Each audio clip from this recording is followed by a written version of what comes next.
दोस्तों, आज यूक्रेन की तरफ से रशिया को एक ऐसा झटका दिया गया है जिसकी वजह से एक ही झटके में रशिया को 1500 करोड़ का नुकसान हुआ है। लेकिन नुकसान कोई बड़ी बात नहीं है, लेकिन आज यूक्रेन की वजह से रशिया की इज्जत पूरी दुनिया के सामने नीलाम हो चुकी है।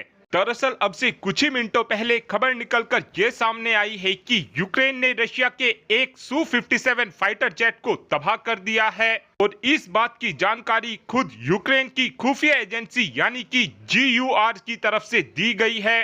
सबूत के तौर पर यूक्रेन की खुफिया एजेंसी की तरफ से कुछ फोटोग्राफ को भी शेयर किया गया है और आप अपनी स्क्रीन पर जो ये इमेज देख रहे हैं, ये एक सैटेलाइट इमेज है जिसमें साफ साफ देखा जा रहा है कि Su-57 फाइटर जेट को यूक्रेन ने तबाह कर दिया है और ये रशिया के डिफेंस सिस्टम का अब तक का सबसे बड़ा फेलियर बताया जा रहा है।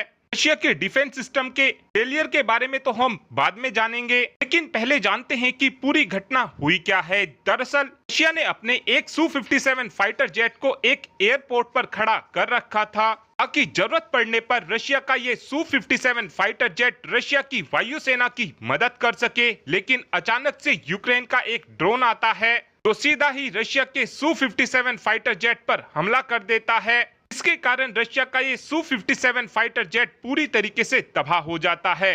लेकिन अब कहीं ना कहीं रशिया के ऊपर भी सवाल उठने शुरू हो चुके हैं। ऐसा इसलिए है क्योंकि इस समय रशिया ने अपने एयरपोर्ट पर जैमर और अपने S-300 डिफेंस सिस्टम जैसे डिफेंस सिस्टमों को तैनात कर रखा है। लेकिन यूक्रेन के इस ड्रोन का ना तो रशिया के S-300 डिफेंस सिस्टम पता लगा पाए और ना ही रशिया के जैमर इस ड्रोन का पता लगा पाए।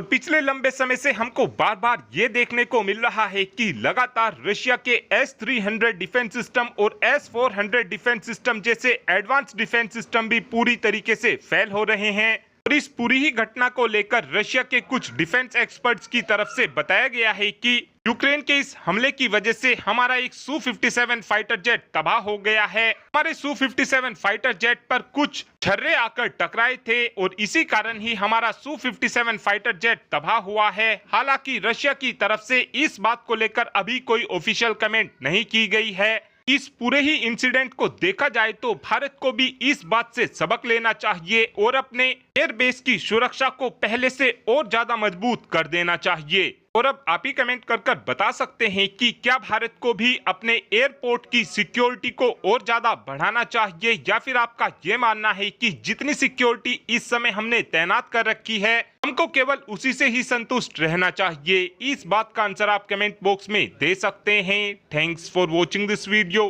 Have a good day.